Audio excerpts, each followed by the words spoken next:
No need for their rules, I break the mold. In my truth I'm bold, I'm a force to behold. My path's mine to choose, my story to tell. In this world, I'll be fabulous, I'll be real. Bitch, I'm fabulous. I'm fabulous, I'm fabulous.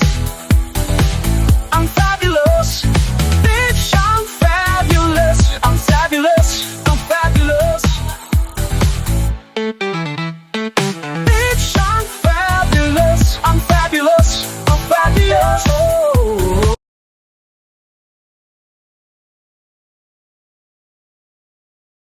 The defender with no confidence. Felix had one person who was always on his side, Stephanie. She had been his protector for as long as he could remember. When kids whispered behind his back, Stephanie was the one who spun around and made them eat their words. When a group of boys tried to corner him behind the bleachers, Stephanie broke one of their noses and walked away like nothing had happened. But for all her strength, Stephanie had none for herself. She deflected compliments like they were bullets, laughed off any suggestion that she was beautiful.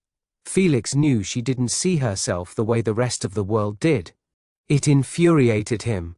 And one night, in the middle of a dingy gas station, he snapped. The gas station flickered under a canopy of half-dead neon, a tired outpost clinging to the edge of the night.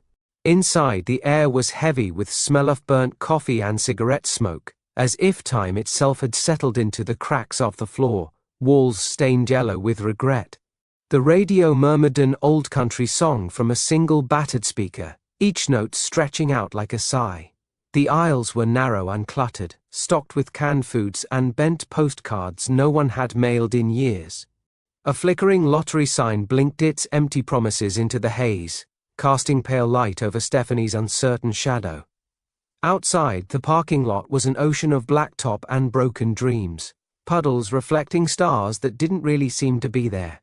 It wasn't dangerous exactly, it was the kind of loneliness that seeped into your bones, the kind of place where nobody was watching and nobody would remember if you disappeared. Inside, Agramy electric flytrap hung overhead like an Art Deco wind chime, buzzing out a funeral march for dignity. Below it, a who's who of local hooligans slouched and loitered. The kind of guys who treated gas station hot dogs like gourmet meals and thought deodorant was a government conspiracy. The birth of a legend. Stephanie stood stiffly beside Felix, feeling smaller by the second. The fluorescent lights buzzed against her skin, harsh and unkind, making her wish she could fade into the cracked tile. She kept her eyes low, scanning the tangle of scuffed sneakers and sagging denim around her, this ragtag parade of nowhere boys pretending they had somewhere better to be. She hated places like this, places that made you feel like you didn't belong, even when nobody else did either. Being scared to speak was something that happened way too often, so she always kept a notepad tucked in her sleeve like a secret weapon. Without looking up, she slipped Felix a note under the humming fluorescent battleground. The guy at the register is hot. Felix had seen enough. He spun his head so fast it would have made Linda Blair proud, or at least call an exorcist. With the precision of a man who had never second-guessed himself a day in his life, he seized Stephanie by the shoulders, spun her sad everything around toward the cashier, a man who looked like he took life advice from expired yogurt, and demanded, "Would you hit this? Would you do her like bump uglies?" Stephanie choked. "Felix," he ignored her. "Do you remember? We talked about this." Stephanie's soul slipped out of her body, like a phone dropping between the seats of a car. The cashier blinked, slow as a dial-up connection, and gave Stephanie the once-over. Then, with the detached enthusiasm of someone who had never been burdened by an original thought, he grunted, "Hell yeah, great tits." Stephanie dropped both magazines she was holding, Newsweek and Vogue, then bolted. Felix barely had time to process before she was out the door. He chased after her, catching up just as she reached the gas pumps.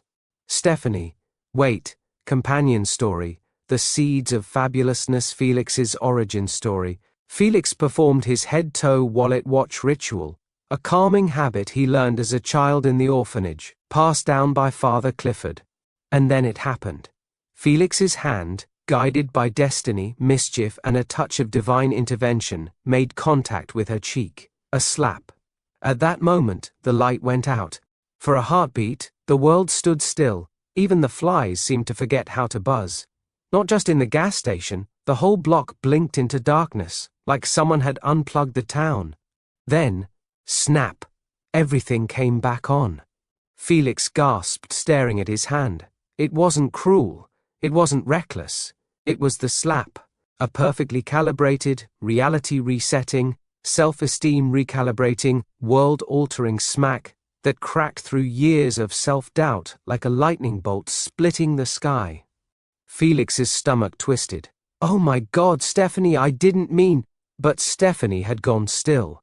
For a second, Stephanie heard nothing but her own heartbeat, loud and clear like a starter pistol. Then, she turned. Her eyes, once clouded with insecurity, were now bright, focused.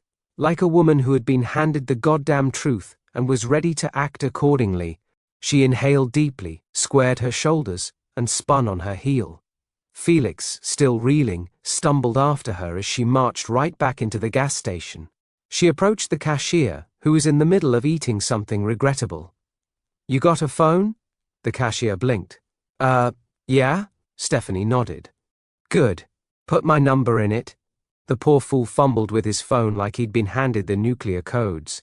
She leaned across the counter. "Also, I'm running for homecoming queen. Vote for me." Felix's jaw nearly hit the linoleum. "Oh my God. How hard did I hit you? Did I knock something loose? Do I need to call a priest?" Stephanie smirked, a knowing glint in her eye. "Nope. You just woke me up." Felix, still not convinced, waved a hand in front of her face. "Stephanie, blink twice if you're seeing dead relatives." She laughed, rolling her eyes. "Felix, I feel amazing. Like I've been living in a basement apartment with no windows, and someone just threw open the blinds." Felix looked at her, then at his hand, then back at her. He didn't know it yet, but this was it.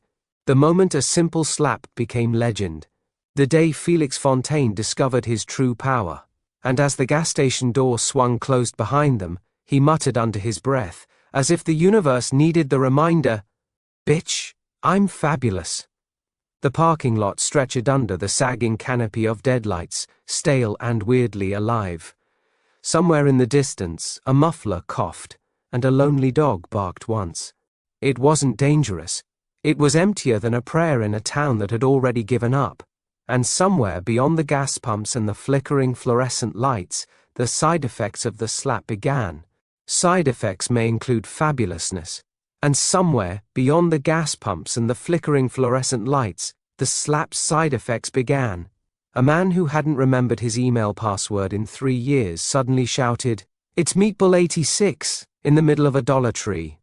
An old woman scratching off a one-lon lottery ticket screamed, fell off her stool and screamed again, "I can finally start collecting ducks." 3 people's credit scores mysteriously jumped 40 points overnight.